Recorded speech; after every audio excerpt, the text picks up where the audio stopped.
Hello students, welcome back. आज का हमारा टॉपिक है object as a function argument and return data type.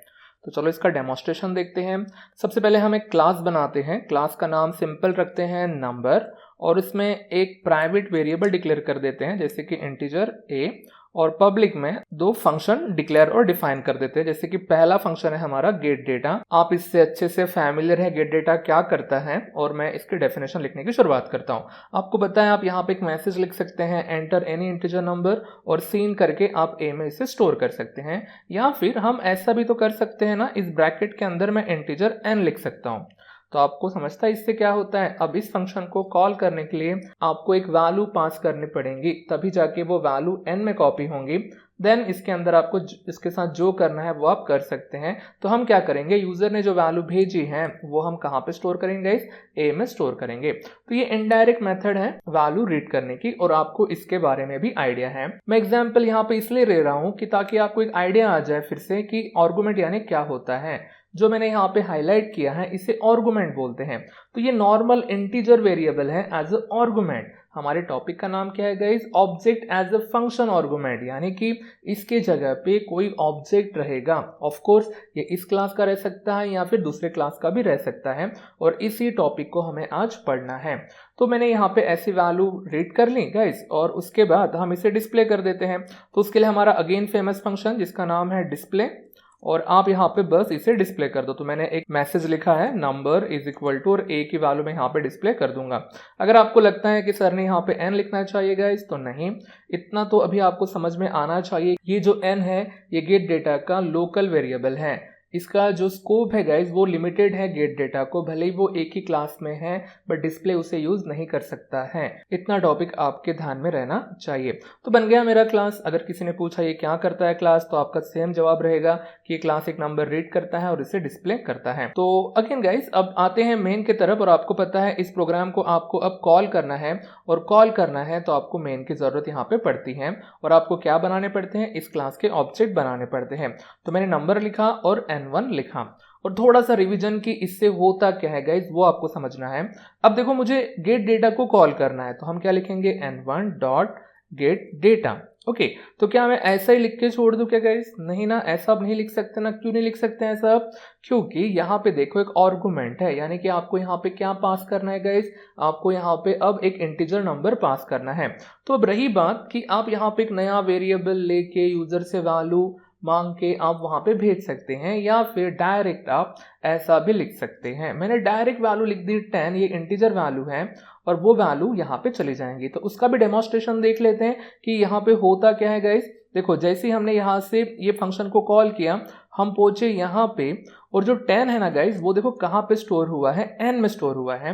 Then हम यहाँ पे अंदर गए यहाँ पे, और अंदर जाने के बाद a इज इक्वल टू क्या स्टोर हुआ है, n की वैल्यू, और n में अल्टीमेटली क्या स्टोर था, 10 स्टोर था। ऐसा कुछ हुआ है, बट इंटरनली और कुछ भी तो भी हुआ है, वो भी आपको ख्याल रखना है। देखो गाइज इस फंक्शन को किसने कॉल किया, कौन से ऑब्जेक्ट का यूज करके आपने कॉल किया, वो भी आपको ध्यान में रखना है। मैंने n1 से इसे कॉल किया है, तो मैं अंदर की बात बता रहा हूं कि इसके अंदर हुआ क्या है। एक्चुअली जो वैल्यू है वो n1 dot a is equal to 10 में स्टोर हुई है, बट यहाँ पे मेंशन तो हमने ऐसा किया नहीं है ना। आप देख सकते हैं ना, इसकी जो कोडिंग देखोगे आप, वहां पे तो n1 का जिक्र ही नहीं है। फिर आप सर कैसे बोल रहे हैं कि n1 डॉट a में वैल्यू स्टोर हुई है, तो वो मेन से पता चलता है इस फंक्शन को किसने कॉल किया है। उस हिसाब से जो हमारे मेंबर फंक्शन होते हैं उनके वेरिएबल्स में चेंजेस होते हैं, वो इंटरनल बात है। n1 डॉट a में 10 स्टोर हुआ है, तो ऐसा क्यों होना चाहिए, ऐसा क्यों होता है, ये भी टॉपिक हम पढ़ चुके हैं मेमोरी एलोकेशन में। क्योंकि एक प्रोग्राम में एक ही ऑब्जेक्ट थोड़ी होगा, इससे ज्यादा ऑब्जेक्ट हो सकते हैं। हर ऑब्जेक्ट अलग अलग वैल्यू स्टोर करता है, और सपोज सबके लिए ए ही नाम की अगर कॉपी बनती तो वैल्यू ओवरलैप होती ना, इसलिए डिफरेंट ऑब्जेक्ट के लिए डिफरेंट वेरिएबल की कॉपी बनती है। इसलिए इंटरनली गाइज ऐसा हुआ है, n1 डॉट a में 10 स्टोर हुआ है। इतना मेरे ख्याल से आपको समझ गया है। तो अब मुझे ये वैल्यू डिस्प्ले करनी है, तो मैं किससे कॉल करूंगा गाइज, देखो n1 डॉट डिस्प्ले से ही कॉल करूंगा। और n1 से ही क्यों करना चाहिए, क्योंकि मैंने n1 से ही वैल्यू रीड की है, तो मैं डिस्प्ले करूंगा। तो देखो हम यहां से यहां पे गए हैं, और आपको और एक बात रखनी है, जो फंक्शन कॉल करता है वो भी साथ में जाता है ना। अगर आप इसके आगे ऐसा नहीं लिखोगे तो n1 पास ही नहीं होता है, एक्चुअली वो इम्प्लिसिटली n1 भी पास हो रहा है। अब बोल तो नहीं रहे हैं बट जब कॉल कर रहे हैं ना तो भी वो पास हो रहा है। और पता है ये किसकी वैल्यू शो करेगा आपको, अगेन n1.a की ही वैल्यू वो शो करेगा। आपको यहाँ पे लिखने की जरूरत नहीं है n1.a, ये ऑब्जेक्ट टू ऑब्जेक्ट चेंज होता है, ये आपको ध्यान में रखना है। जो कॉल करेगा उसकी वैल्यू आपको यहाँ पे शो करेगा। तो ये हम तो इसके पहले भी पढ़ चुके हैं बट आगे के टॉपिक पढ़ने के लिए इसी टॉपिक का हमें काम है, इसलिए मैंने रिवाइज किया। आप कंपाइल करोगे तो कोई एरर नहीं, और इसे आप रन करोगे तो आप देख सकते हैं कंप्यूटर के स्क्रीन के ऊपर नंबर = 10 प्रिंट हुआ है। इतना आपको समझा गाइस। तो अब देखो हम एक नया ऑब्जेक्ट बनाते हैं। मैंने n1 के साइड में n2 लिख दिया है, और आप तो देख ही रहे हैं मैंने कॉल किससे किया है गाइस, n1 से कॉल किया गेट डेटा को। और एज एक्सपेरिमेंट करके हम n1 की जगह n2 लिखते हैं। देखो तो सही होता क्या है। तो वो क्या होता है वो तो हम देखेंगे, बट इस कॉल करने से पहले क्या होता है वो देखो।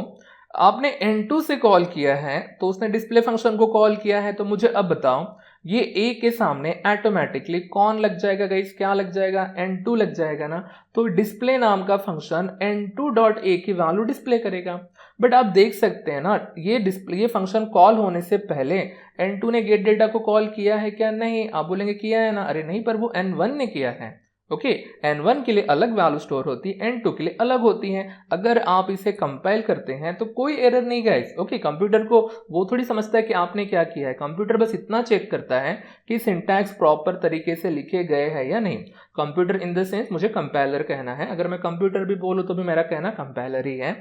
अगर आप इसे अब रन करते हैं तो आपको आंसर देखो क्या मिलता है, 0 मिल रहा है, जबकि आंसर 10 आना चाहिए था, है ना। तो ऐसा पॉसिबल है क्या, अगर आपको n2 ने रीड की हुई वैल्यू अगर आपको डिस्प्ले करनी है तो आपको गेट डेटा को कॉल करना पड़ेगा। इतना तो आपके कंसेप्ट क्लियर होंगे। पर नहीं, मुझे n2 से ही वैल्यू डिस्प्ले करवानी है, और कौन सी वैल्यू पता है, जो n1 ने रीड की है। तो हमारे पास एक सॉल्यूशन है सिंपल सा, क्यों ना n2 = n1 कर दिया जाए।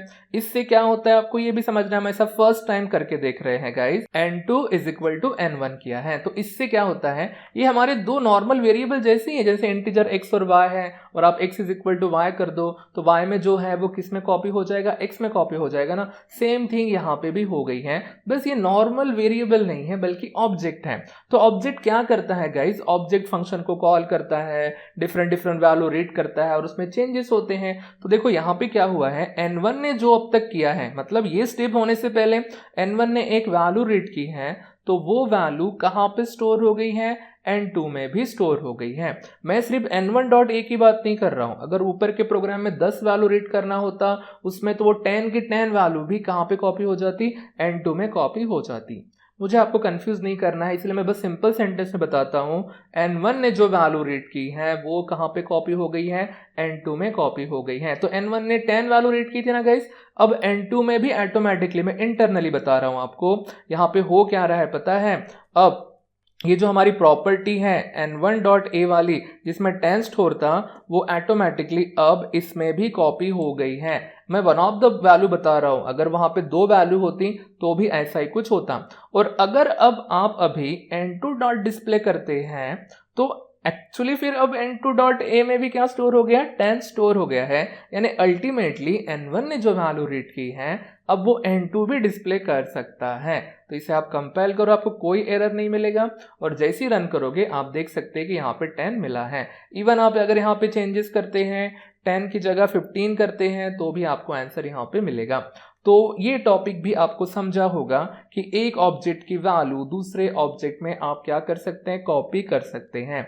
बस इसी का यूज करके गाइज अब बस इसी थीम का यूज करके फंक्शन एज ए आर्गुमेंट ये टॉपिक हमें अब स्टडी करना है। तो मैं ऊपर की चीज हटा देता हूं, और देखो गाइज मैं अब क्या चेंजेस करता हूं। n1 जिसने गेट डेटा को कॉल किया था ना, तो अब देखो गाइज मैं यहाँ पे लिख रहा हूं n1। इसका मीनिंग समझते हो आप गाइज, यहाँ पे क्या हो रहा है, जैसे 15 एक इंटीजर वैल्यू थी जो मैं पास कर रहा था, अब डिस्प्ले में मैं n1 ये वैल्यू पास कर रहा हूं, और इस हिसाब से अभी आपको चेंजेस करने हैं डिस्प्ले नाम के फंक्शन में। और यही हमारा टॉपिक है फर्स्ट वाला, कि object as a function argument. आप देख सकते हैं कि मैंने यहां से n2 को पास किया है।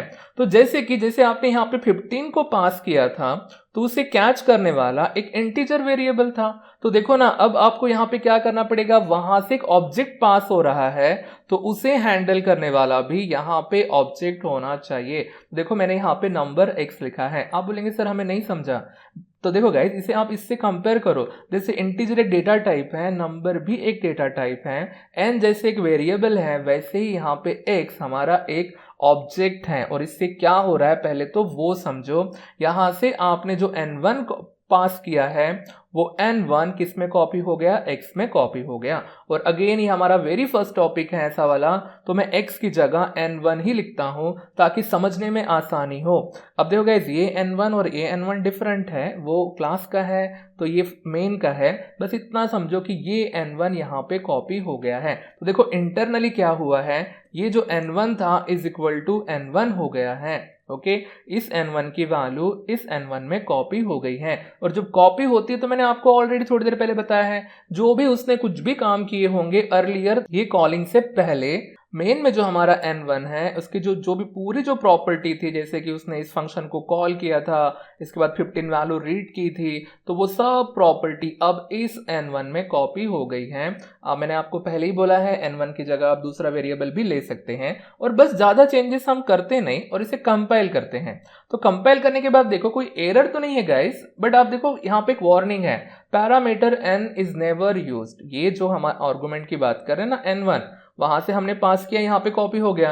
कंपाइलर आपको बोल रहा है आपने ठीक है कॉपी वगैरह सब कुछ आपने कर लिया है, बट इसका यूज आपने नहीं किया है। आप बोलेंगे सर उसमें यूज की क्या बात है, सब कुछ तो प्रॉपर तरीके से लिखा है। तो देखो गाइस क्या होता है, पहले इसे हम रन करके देखते हैं, और आंसर 15 आना चाहिए ना। देखो आंसर क्या आ रहा है, 0 आ रहा है, और यही आपको और अच्छे से समझना है। देखो अभी क्या हुआ, यहाँ से n1 ने 15 वैल्यू कॉपी की और डिस्प्ले फंक्शन को कॉल किया मैंने n2 से। ओके, तो जो इस फंक्शन के अंदर जितने भी वेरिएबल्स हैं उसके सामने ऑटोमेटिकली n2 लग जाता है, आपको बताने की जरूरत नहीं है, वो लग जाता है। जैसे कि ये a है ना, ये n2 डॉट a है, और मुझे तो वैल्यू डिस्प्ले करनी थी n1 डॉट a की, तो आपको यहाँ पे अब एक्सप्लिसिटली मेंशन करना पड़ता है। तो देखो गाइस, डिस्प्ले n1 करने से इसकी कॉपी यहाँ पे तो बनी गई है, तो अगर आपको इसमें सच में n1 की वैल्यू डिस्प्ले करनी है तो आपको यहाँ पे n1 डॉट a लिखना पड़ेगा, यानी कि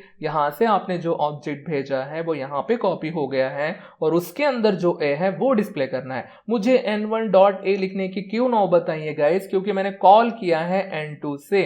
अगर आप नहीं बताओगे तो वो बाय डिफॉल्ट सब कुछ n2 ही हो जाएगा। जैसे देखो मैंने n1 डॉट गेट डेटा किया, तो आप बोलेंगे सर यहाँ पे आपने फिर n1 डॉट a क्यों नहीं लिखा, तो मुझे लिखने की जरूरत नहीं है ना, जो कॉल करता है वो भी साथ में जाता ही है, तो आपको बताने की जरूरत नहीं पड़ती है। बट अगर कोई ओवर टाइप की वैल्यू अगर आपको एक्सेस करनी है तो आपको बताना पड़ता है, n2 से कॉल कर रहे हैं और n1 की वैल्यू डिस्प्ले करनी है। तो ऐसा हमारा ये टॉपिक है। तो इसे करते हैं कंपाइल। तो देखो अब n1 का यूज भी हो गया, और जब आप डिस्प्ले करोगे तो आपको आंसर भी यहाँ पे 15 मिलेगा। और साथ ही साथ में अगर आप थोड़ी सी वैल्यू चेंज भी कर देते हैं, यहाँ पे सपोज मैंने 36 लिख दिया और इसे अगर मैंने रन किया तो भी आपको वैल्यू यहाँ पे मिलेंगी। तो ये था हमारा topic guys, object as a function argument. आप देख सकते हैं ऐसा आप यहाँ पे पास कर सकते हैं। तो जो भी मेन में उसने किया है वो सब वैल्यू यहाँ पे कॉपी हो जाती हैं। जिस क्लास का वो ऑब्जेक्ट है उसका आपको नाम लिखना पड़ेगा, और कोई भी आप यहाँ पे नाम दे सकते हैं गाइस। मैं फिर से आपको बता देता हूँ, अगर आप यहाँ पे x लिखते हैं तो पूरा का पूरा n1 x में कॉपी हो गया, और अब आपको यहाँ पे क्या लिखना पड़ेगा, x लिखना पड़ेगा। स्टिल आंसर चेंज नहीं होंगे। ओके, तो ये बस कॉपी का खेल है, कौन कहाँ पे कॉपी हो रहा है उस हिसाब से। आई होप सो कि आपको ये टॉपिक समझा होगा। और थोड़ा सा ट्रिकी टॉपिक है गाइस, इसको आपको एक दो बार देखना पड़ेगा, खुद करके देखना पड़ेगा, खुद आपको कंसेप्ट क्लियर करने पड़ेंगे, जो भी आपके डाउट्स आते हैं। मैं जितना हो सका मैंने उतना इसे सिंपल तरीके से बताने की कोशिश की है। फिर भी लास्ट में ये आपके ऊपर डिपेंड करता है कि आपको इसे कितने सीरियसली समझना है। और पता है ये तभी समझता है जब हम ये खुद करके देखते हैं। इसी थीम का यूज करके एक छोटा सा प्रोग्राम बनाते हैं, और उसमें जो हमारा दूसरा टॉपिक है रिटर्न डेटा टाइप वाला, वो भी कवर करते हैं। प्रोग्राम का नाम है addition of two integer numbers. ऐसा नहीं कि हमने ये प्रोग्राम कभी किया नहीं होगा, बहुत वैसे किया होगा, आप सबको आता है। बट यहाँ पे थोड़ा अलग तरीके से हम इसे करने वाले हैं और आपको बहुत कॉन्सेंट्रेशन की ज़रूरत है ये प्रोग्राम समझने के लिए। तो मैंने सेम क्लास रखा है गाइस, क्लास नंबर, और उसमें बस मैंने एक ही वेरिएबल रखा है, integer a। Addition of 2 numbers का प्रोग्राम होगा तो आपको 2 वैल्यूज़ की ज़रूरत पड़ेंगे इंटीजर, देन सम भी लगेगा वेरिएबल, मतलब 3 तो लगते ही है ना। बट नहीं, यहाँ पे हम सब कुछ जो भी आंसर यूज़र रीड करेंगे, वैल्यू से लेकर जो भी आंसर जनरेट होंगे सब हम ए में स्टोर करने वाले हैं, और वही हमें ऊपर के 2 टॉपिक से इसे कवर करना है। देखो गाइस, इसमें मैं फिलहाल क्या कर रहा हूँ, बस मैंने यहाँ पे इतना ही लिखा है सीन ए, मतलब यहाँ पे जो मैसेज है मैंने यहाँ पे नहीं लिखा है। तो अगर ये मैसेज मैंने यहाँ से हटा दिया है तो ये मैसेज आप चाहें तो पता है मेन में लिख सकते हैं। देखो कैसे लिख सकते हैं, हम वही पढ़ रहे हैं। मैंने एक ऑब्जेक्ट बनाया इसी क्लास का नंबर n1, ओके, तो थोड़ी देर पहले जैसे बनाया था ना वैसा ही। और देखो मैं किसे कॉल करता हूँ, n1 डॉट गेट डेटा को कॉल करता हूँ। तो मैंने गेट डेटा नाम के फंक्शन को कॉल किया और इसे आप रन करोगे तो ऐसा ब्लैंक आएगा। पता है कंप्यूटर आपको एक्चुअल वैल्यू ही मांग रहा है। अगर आप कितना भी एंटर करोगे ना गाइस, ये प्रोग्राम टर्मिनेट नहीं होगा जब तक आप वैल्यू पुट नहीं करोगे। जैसे मैं वैल्यू पुट करूँ वो वैल्यू n1.a में स्टोर हो गई है। तो आप बोलेंगे मैसेज क्यों नहीं आया, तो मैसेज लिखना पड़ता है ना, कंप्यूटर थोड़ी अपनी मर्जी से सब कुछ जनरेट करेगा। देखो इसके ऊपर मैंने एक मैसेज लिखा और मैसेज क्या लिख रहे हैं, एंटर फर्स्ट नंबर। हमको पहला नंबर की जरूरत पड़ेगी ना गाइस, तो मैंने वो मैसेज यहाँ पे लिख दिया है। सीन यहाँ पे नहीं है, सीन कहाँ पे है, मेन में है। तो बस आपको ये फंक्शन हमको वहां तक लेके जाएगा। तो थोड़ा सा इसे अच्छे से बना लेते हैं। देखो मैंने कुछ एंटर वगैरह करके इसे प्रॉपर तरीके से मैंने यहाँ पे लिखा है। सो अल्टीमेटली हम यूजर से एक वैल्यू ही मांग रहे हैं। जैसे मैंने यहाँ पे 5 एंटर किया और पता है 5 स्टोर हो गया है। तो कहाँ पे स्टोर हुआ है गाइज वो भी अच्छे से देख लेते हैं। हम यहाँ पे आए हैं और उसके बाद इसे कॉल किसने किया है पता है ना, n1 ने किया है। तो n1 dot is equal to जो भी आप यूजर ने वैल्यू रीड की होंगी वो, थोड़ी देर के लिए हम इसे 5 मानते हैं जैसे हमने अर्लियर करके देखा था। अगर आप n1 को डिस्प्ले से कॉल करेंगे गाइस तो आपको वो वैल्यू भी मिल जाएंगी। मैंने वहां पे कोडिंग लिखी नहीं है। अब सेम फंक्शन को हम दूसरे ऑब्जेक्ट से कॉल करके देखेंगे और ऑब्जेक्ट का नाम रहेगा n2। तो मैंने उसे डिक्लेयर कर लिया। दूसरा मैसेज लिख देते हैं, एंटर सेकंड नंबर करके। ऐसा तो हमने बहुत बार किया ये गाइस, और बस थोड़ा सा अलग, मतलब हम बस फंक्शन को कॉल करके ऑब्जेक्ट का यूज करके वो कॉल कर रहे हैं, वैसा हम कर रहे हैं। ठीक है, अब इसे हम रन करते हैं तो आप देखोगे कि पहले नंबर में 5 और दूसरे नंबर में मैंने 6 एंटर किया है। और आप क्या एक्सपेक्ट कर रहे हैं आंसर गाइस, आंसर क्या आना चाहिए, 11 आना चाहिए ना।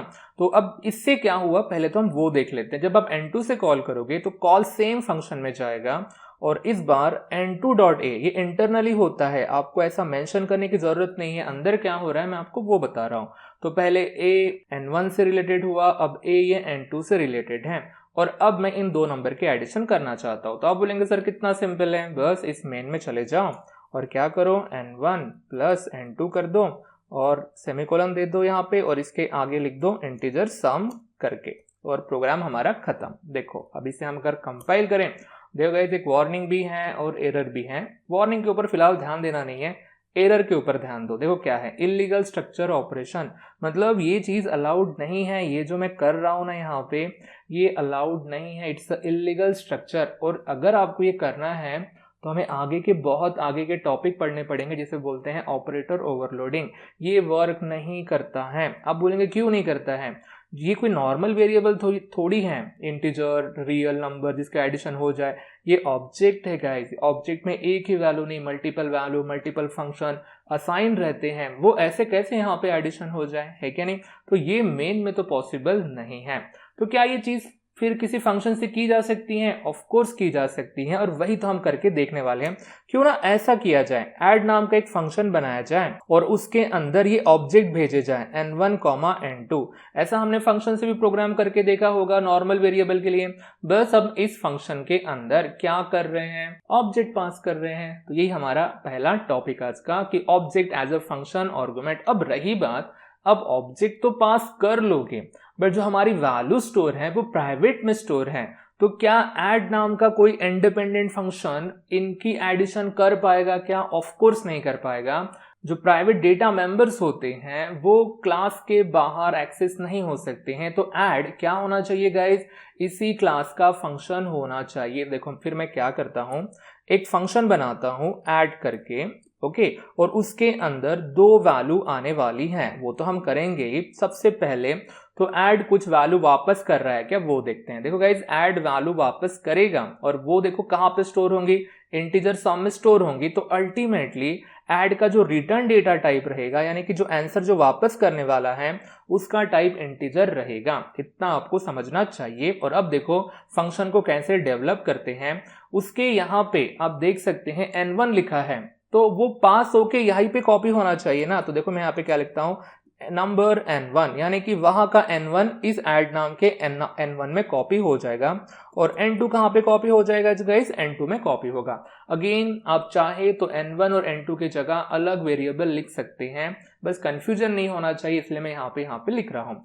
तो अब एडिशन होनी चाहिए गाइस, है ना। तो क्यों ना यहाँ पे हम एक वेरिएबल बनाए integer sum is equal to और एडिशन कर ले a प्लस a। अगर ऐसा लिखो तो ये वर्क करेगा क्या, नहीं। आपको कौन कौन सी वैल्यू गाइस, n1 ने जो रीड की वैल्यू और n2 ने जो रीड की वैल्यू, उनकी एडिशन होनी चाहिए। तो आप बोलेंगे सर a क्यों लिखा है, क्योंकि a में ही तो वैल्यू स्टोर कर रहे हैं ना हम। आप देख सकते हैं ना ऊपर कि मैंने n1 a में मैंने वैल्यू स्टोर की है, देन n2 डॉट a में स्टोर की है, बट मैंने तो यहाँ पे a लिखा है। तो आपको यहाँ पे स्पेसिफाइड करना पड़ेगा कि n1 डॉट a। अब ये n1 डॉट a यानी ये गाइस यहाँ पे जो कॉपी हुआ है ना उसके अंदर की a की वैल्यू, और n2 डॉट a यानी कि इस ऑब्जेक्ट के अंदर जो a है n2 की वैल्यू n1 के साथ ऐड होके वो इस वेरिएबल में स्टोर हो जाएंगी। तो सन की जगह सम कर देते हैं।